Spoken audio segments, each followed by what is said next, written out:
This work. Thank you for having me here this morning.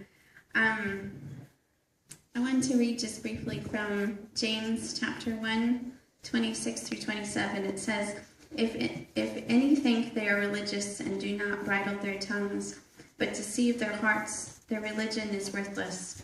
Religion that is pure and undefiled before God the Father is this: to care for orphans and widows in their distress, and to keep oneself unstained by the world.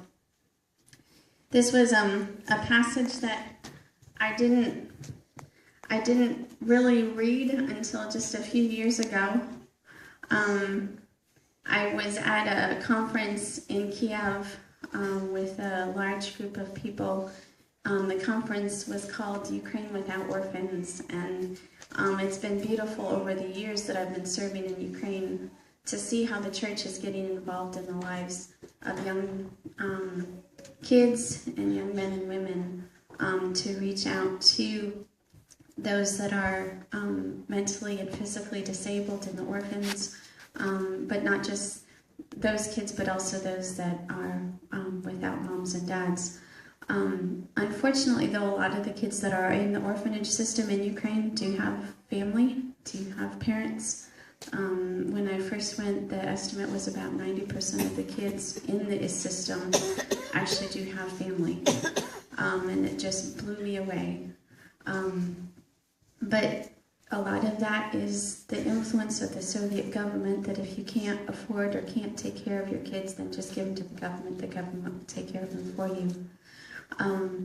A lot of the kids that I do work with do have moms and dads, but they are unwanted. They are not appreciated for who they are, and a lot of them, in all honesty, by the eyes of those that work in the orphanage system, don't even see them as children. I came to that understanding about a year after working with the kids at the orphanage in Syracuse, especially with the little guys I was working with. The nannies literally do not pick the kids up. They feed them, they put diapers on them for the morning, and then they change them at lunchtime, and then they change them in the evening for the rest of the night. And just physical touch for the kids is so limited. When I first went 7.5 years ago, my goal really was just to love on them and care for them, pick them up, and share time with them. I'm not someone who has an education in working with kids with mental or physical disabilities, but the Lord opened the doors for me to work with these young kids and just sharing love with them in whatever manner and form that came. I also have been working with the teenagers that have come out of that group of little kids, and just teaching them basic understanding of colors and their letters and that kind of thing. Out of that came their desire to read and write. So kids like Oksana have expressed to me just their desire to learn and to grow. There is a school at the orphanage where I work, but because the kids that I work with are labeled mentally disabled, they're not allowed to attend the school. So I've had ladies from the church come to the orphanage to work with the kids, and that's helped to start to break down the walls that do isolate them from the community. It's been a joy just to see how over the years the nannies have come to a better understanding and seen how just a little bit of time and a little bit of attention changes the lives of kids. So that's been a real just encouragement to me to know that they're watching and they're observant to where the Lord has placed me and what I'm doing to continue on. Because of the kids that I work with being labeled mentally disabled, all of them will be placed in another institution after the orphanage. When they turn 18, they're moved out. And for them, that means just placed in another government institution for the rest of their life. And that just broke my heart. I went through the process with one young lady who had cerebral palsy. And her mom had placed her in the orphanage when she was 10 or 11, when the palsy just got to the point that she couldn't do much for herself at all. And so her mom put her in the government orphanage, and then when she turned 18, her mom told her that she wasn't going to take her home, and so she experienced that rejection once again.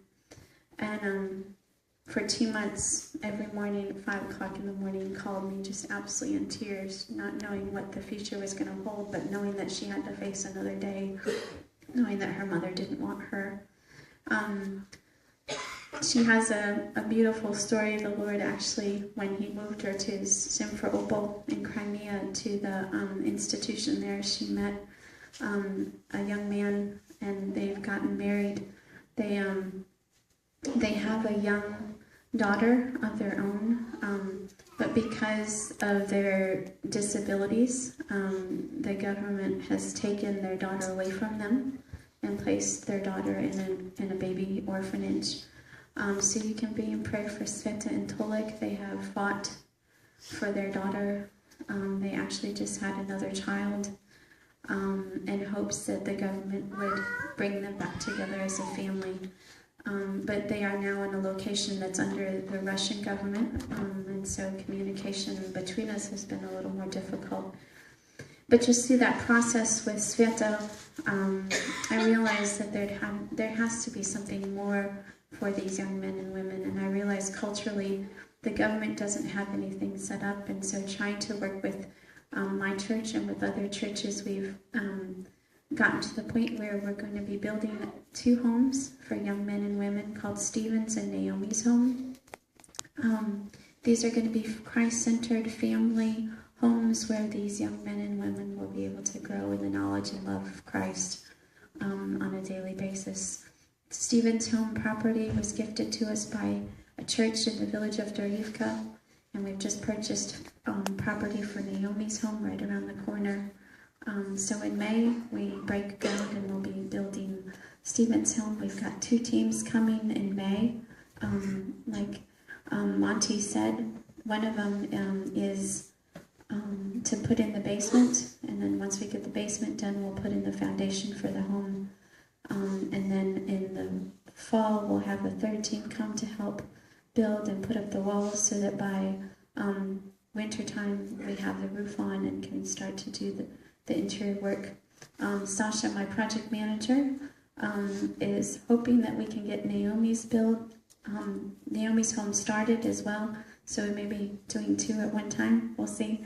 But that'll be a blessing for the girls. But just the institutions that these young men and women are moved into, in a lot of ways, would take your breath away. I cry every time I leave the guys, just because I can't take any of them with me. But the Lord has a future for them, and so I do what I can, and am blessed and encouraged by those who are in prayer for me and for the ministry in Ukraine. Thank you, folks, for your support and for your encouragement.